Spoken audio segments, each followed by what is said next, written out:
Nagsisimula ang pelikula noong 800 AD kung saan nag-crash ang isang higanteng spaceship sa Earth na bumagsak sa gitna ng isang lawa.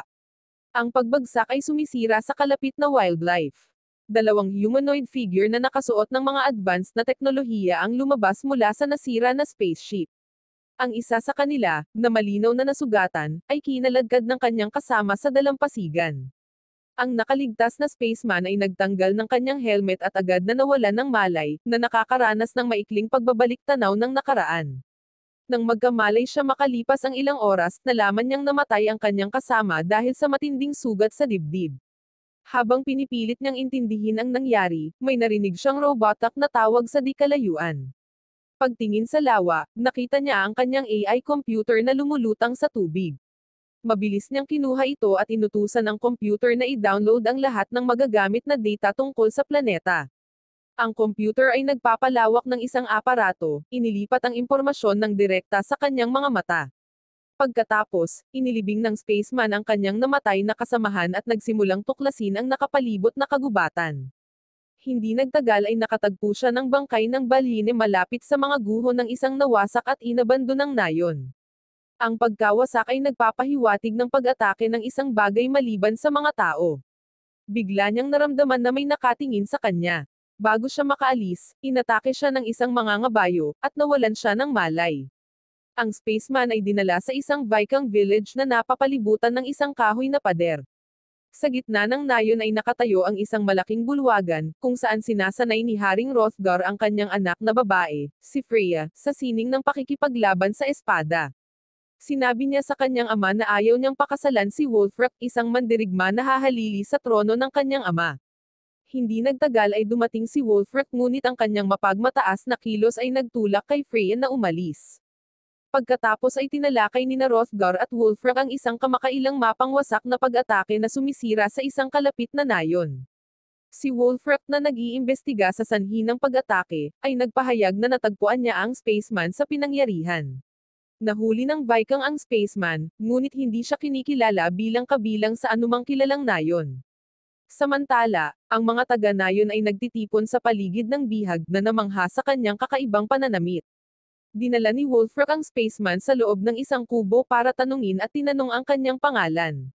Ipinakilala ng spaceman ang kanyang sarili bilang si Kainan, at nagsinungaling na siya ay mula sa isang isla sa Hilaga, na sinasabing siya ay nasa isang paglalakbay para manghuli ng hayop.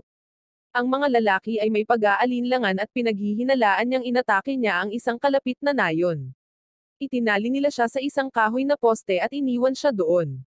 Minsang nag-iisa, sinubukan ng spaceman na tumakas gamit ang malapit na bakal.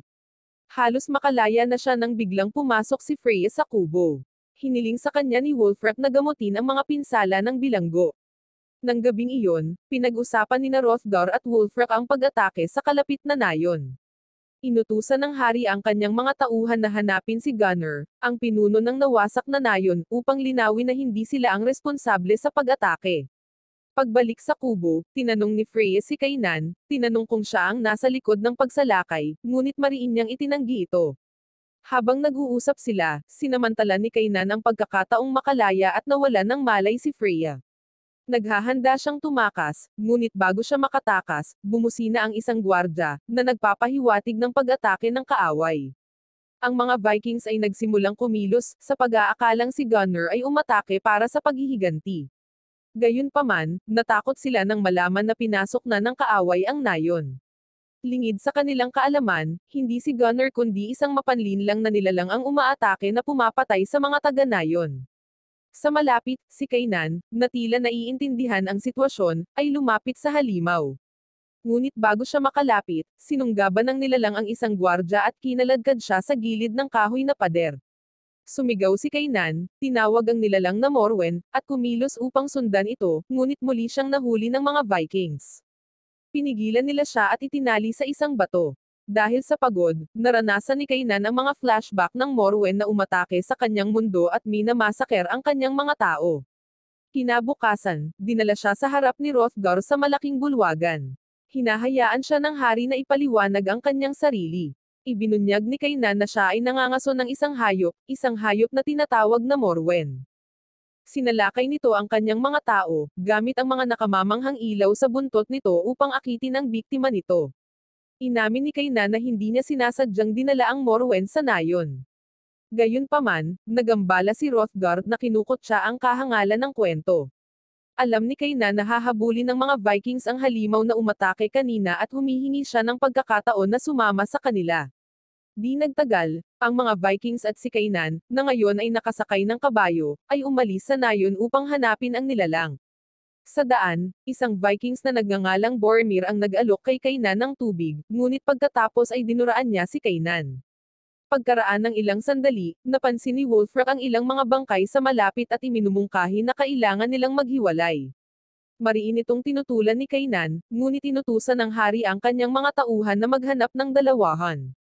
Si Hrothgar at Boromir ay tumungo ng mas malalim sa kagubatan at sa lalong madaling panahon ay nakita nila ang isang pinutol na ulo ng kabayo. Ang isa pang pares ay nakahanap ng mga sunog na bangkay sa labas ng isang kuweba, at nagdesisyon silang pumasok sa loob. Makalipas ang ilang minuto, umalangaw-ngaw ang nakakatakot na hiyawan mula sa kuweba, na nagpapadala sa lahat ng mga Vikings na sumugod patungo sa pasukan nito. Pumasok sila sa loob upang iligtas ang kanilang mga kasamahan at hindi nagtagal ay nakaharap nila ang isang higanteng oso. Ang halimaw ay umaatake ng walang kapantay na kabangisan, at isang brutal na pakikibaka ang naganap. 2 higit pang Vikings ang namatay bago ito napabagsak ng grupo, salamat sa katapangan ni Kainan, nagawang saksakin ng oso ng maraming beses, sa wakas ay napatay ito. Bilang resulta, ginantimpalaan ni Hrothgar si Kainan para sa kanyang katapangan sa pamamagitan ng pagbibigay sa kanya ng kalayaan. Ang nayon ay nag-organisa ng isang kapistahan upang ipagdiwang ang kanilang tagumpay laban sa hayop. Kalaunan ng gabing iyon, sa panahon ng kasiyahan, si Kainan ay nagsuot ng damit ng Vikings at binigyan ng upuan sa tabi ng hari. Si Wulfric na bahagyang nagseselos sa mabilis na pagtaas ng katayuan ng bagong miyembro, ay hinahamon siya sa isang laro na tinatawag na Shields. Sa larong ito, ilang lalaki ang nakatayo sa isang parisukat, na bumubuo ng isang landas gamit lamang ang kanilang mga kalasag. Ang mga kakumpetensya ay dapat umakyat sa kanila at balansehin ang kanilang paraan pasulong ng hindi nahuhulog. Pagkatapos ng serye ng mapagkumpetensyang laro, sa wakas ay nahulog si Kainan sa ibabaw ni Boromir. Gayunpaman, hindi siya kumikilos ng mayabang at magiliw na tinutulungan ang kanyang katunggali. Malinaw na ngayon na lumaki ang tiwala ng 2 lalaki sa isa't isa. Pagkatapos umalis sa malaking bulwagan, nakita ni Kainan si Freya, na nagpapasalamat sa kanya sa pagtulong sa kanyang ama na talunin ang oso. Ipinaliwanag ni Kainan na hindi isang oso ang pumatay sa kanyang mga tao kundi ang Morwen. Binalaan din siya nito na maaaring bumalik ang nakakatakot na hayop anumang oras. Naputol ang kanilang pag-uusap nang biglang naglunsad ng pag-atake ang mga tauhan ni Gunnar sa nayon. Ang 2 grupo ay nasangkot sa isang mabangis na sagupaan kung saan sina Kainan at Freya ay pinabagsak ang ilan sa kanilang mga kaaway. Samantala, nakaharap ni Hrothgar si Gunnar, isang malaki, matipuno, at sobrang mapagmataas na lalaki. Pinabagsak ni Gunnar si Hrothgar at madudurog na sana ang kanyang ulo ngunit dumating si Kainan sa tamang oras. Nang makabawi si Gunnar mula sa pag-atake ni Kainan, hinabol siya ng sarili niyang mga tauhan at hinihila siya palayo. Ipinapahayag nila na ang labanan ay tapos na at oras na para umalis. Habang nagmamadali silang umatras, inakusahan ni Gunnar si Hrothgar ng pagpatay sa kanyang pamilya at mga tao. Kasunod ng mapangwasak na labanang ito, sinisikap ng nayon na makabangon. Nakaupo si Kainan kasama si Freya, na nagpapaliwanag ng malalim na puot sa pagitan ng kanilang nayon at ni Gunnar. Ilang taon na ang nakalilipas, ang ama ni Wulfric ay tumawag ng isang pagtitipon ng lahat ng mga nayon upang magplano ng pag-atake sa mga mananakop na Pranses. Nagpakita ang lahat maliban kay Gunnar, na nakita ng isang bata at mainitin ang ulo na si Wulfric bilang pagtataksil. Naniniwala si Gunnar na sinalakay ng mga tao ni Wulfric ang kanyang nayon bilang paghihiganti. Ngayon, ang magkabilang panig ay may dahilan upang kamuhian ang isa't isa. Sa kakahuyan sa labas ng nayon, pinaplano ng grupo ni Gunnar ang kanilang susunod na pag-atake kay Wulfric at sa kanyang mga tao. Habang gumagawa sila ng taktika ng hit and run, ang isa sa mga lalaki ay humakbang palayo upang pakalmeyan ang sarili malapit sa isang lawa, ngunit tinambangan siya ni Morwen na nagtatago doon. Isa-isa, nagsimulang bumagsak ang mga tauhan ni Gunner, sa paniniwalang sila ay inaatake ng mga puwersa ni Wolfrock. Ngunit sa lalong madaling panahon, nakaharap ni Gunner ang tunay na banta, isang higanteng alien na hayop na parang lobo na may maraming buntot. Sa wakas ay napagtanto ng mga nakaligtas na ang kaaway ay lampas sa kanilang lakas at tumakas pabalik sa nayon ni Hrothgar. Maya-maya, napansin ni Kainan si Gunner na tumatakbo palapit sa kanila at mabilis na binuksan ang mga gate ng nayon. Naniniwala ang lahat na pinapasok niya ang kalaban, at nang puntiryahin na ni Wolfreck si Gunner, nakita nila ang isang serye ng mga asol na ilaw na kumukutitap sa kakahuyan. Ang mga ilaw ay lumilitaw upang patayin ang isang tao bago siya durugin. Biglang naging pula ang mga asol na ilaw, na nagpapakita ng nakakatakot na Morwen, na pagkatapos ay tumakas sa kagubatan. Sa wakas, naunawaan ng mga taga-nayon na si Kainan ay nagsasabi ng totoo noon pa man. Sa gabing iyon, gaganapin ang isang pulong sa Great Hall upang pag-usapan ang kanilang susunod na hakbang. Binabalaan sila ni Kainan na ang pakikipaglaban sa Morwen sa mga open field ay imposible, kaya dapat silang gumawa ng isa pang diskarte. Kinabukasan, nagsimulang gumawa ng bitag ang mga taga-nayon sa labas ng pangunahing pasukan. Naghuhukay sila ng malalim na hukay at pinupuno ito ng langis ng balina. Ang ilang mga poste ay itinutulak sa lupa, pagkatapos ay tinatakpan ng maluwag na putik, na ginagawang ang istruktura ay kahawig ng isang ordinaryong kubo. Kapag kumpleto na ang paghahanda, kumain sina Freya at Kainan. Sa kanilang pag-uusap, inihayag ni Kainan ang isang madilim na lihim, ang kanyang mga tao ay talagang isang advanced na lahi na sumasakop sa ibang mga mundo. Lumawak ang kanilang imperyo sa malayo hanggang sa makarating sila sa planeta ng mga Morwen. Gaya ng ginawa nila noon, nilipol nila ang lahat ng buhay doon gamit ang mga high-tech na armas at bomba. Ang mga nakaligtas na Morwen ay hinabol nila upang matiyak ang kumpletong paghahari nila sa planeta. Ipinagtapat ni Kainan na siya ay bahagi ng puwersang ito ng kolonya ng kalawakan, na aktibong nakikibahagi sa genocide. Bilang gantimpala sa pagtulong sa pagpuksa sa mga Morwen, siya at ang kanyang pamilya ay pinagkalooban ng tirahan sa nasakop na planeta. Gayunpaman, pagkatapos ng pananakop, tinawag si Kainan para sa isang bagong misyon. Ilang araw pa lang siyang nawala nang malaman niyang nakaligtas sa pagkalipol ang isang Morwen. Pinatay ng Morwen ang kanyang mga tao bago ito pumasok sa kanyang spaceship. Ang mismong nilalang na ito ang sumisira ngayon sa nayon. Sinisisi ni Kainan ang kanyang sarili sa pagpayag sa Morwen na makatakas, ngunit tiniyak ni Freya sa kanya na hindi siya dapat maging mahigpit sa kanyang sarili. Upang mapalakas ang kanyang moral, binigay niya sa kanya ang espada ng kanyang pamilya para sa paparating na labanan. Nang gabing iyon, binuksan ng mga mandirigma ang mga pinto, at si Wolfreck kasama si Kainan, ay lumabas sa labas, naghihintay na lumitaw ang halimaw. Sila ay matyagang naghihintay sa kadiliman, habang bumabagsak ang mga nyebe sa kanilang paligid. Naghagis ng apoy si Kainan sa kagubatan, napagtanto lamang na nasa harapan nila ang Morwen. Agad silang tumakbo pabalik sa nayon, inaakit ang hayop na nasa harapan nila. Gaya ng plano, dumaan sila sa isang kubo, maingat na humahakbang sa mga poste na hinukay nila sa lupa, at lumabas sa kabilang panig. Sinundan sila ng halimaw sa kubo at bumaba sa nasusunog na likido. Ilang sandali pa, nagpaputok ang mga mamamana ng ilang naglalagablab na palaso sa kubo, na nagdulot ng napakalaking pagsabog. Habang ang lahat ay nakatingin sa gulat sa laki ng pagsabog, isang mas maliit na Morwen ang biglang lumabas sa loob ng nayon sa pamamagitan ng isang balon. Sinubukan ni Freya at ng kanyang ama na ipagtanggol ang mga tao, ngunit nasugatan ang matandang hari.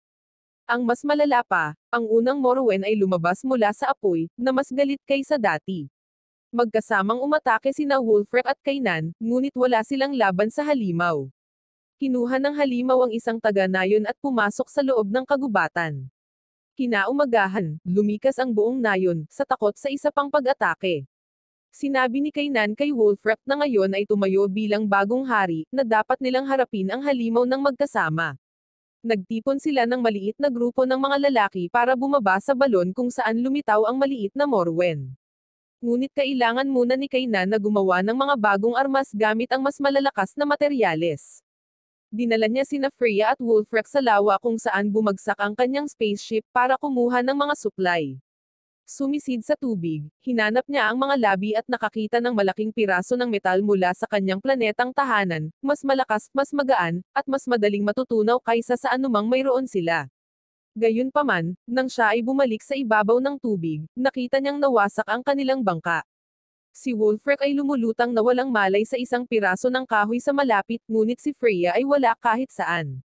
Nang walang ibang pagpipilian, bumalik si Kainan sa nayon kasama si Wolfrek.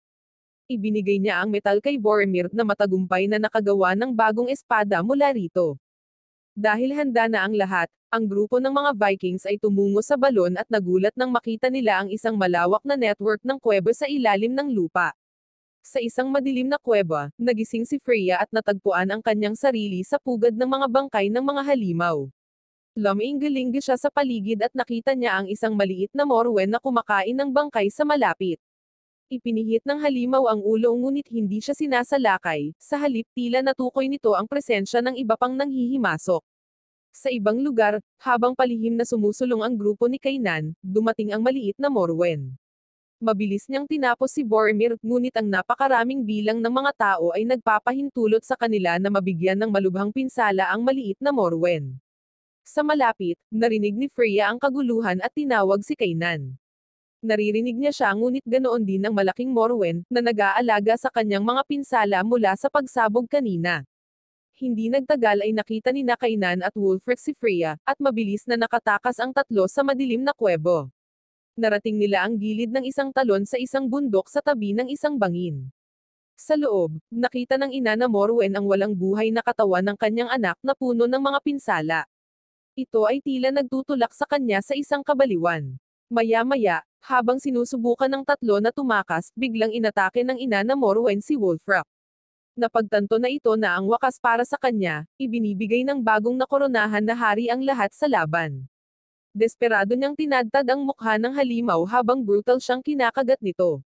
Sa kalaunan, itinapon ng Morwen ang bangkay ni Wolfrek patungo kay Kainan, na parang hinihimok siyang makipag-away. Nang walang ibang labasan, muling pumasok si Kainan sa kuweba, may hawak na espada, at naganap ang isang matinding labanan. Ang halimaw ay umaatake ng may matinding bilis, nagsasagawa ng mga hit-and-run strike. Nagawa ni Kainan na putulin ang isang galamay mula sa buntot nito. Nang malapit na siyang durugin ng ina na Morwen, sumulpot si Freya at umatake, na nagbibigay kay Kainan ng perpektong sandali para suntukin ang hayop ng buong lakas. Pareho silang nahulog sa labas ng kuweba, lumapag malapit sa gilid ng talon. Ang hayop ay nakabitin para sa kanyang buhay, ang mga kuko nito ay nakakapit sa kaliwang braso ni Kainan habang siya ay nakakapit sa mga bato. Sa isang napakatalinong hakbang, hinawakan ni Kainan ang kanyang espada at pinutol ang kamay ng halimaw, dahilan para mahulog ito sa talon. Sa resulta ng mapangwasak na labanan, pinili ni Kainan na manatili sa nayon ng Vikings. Nagpasya siyang manirahan kay Freya at sa lalong madaling panahon ay idineklara siyang bagong hari ng nayon. Wow naman! Doon nagtatapos ang pelikula mga idolo, salamat sa inyong panonood.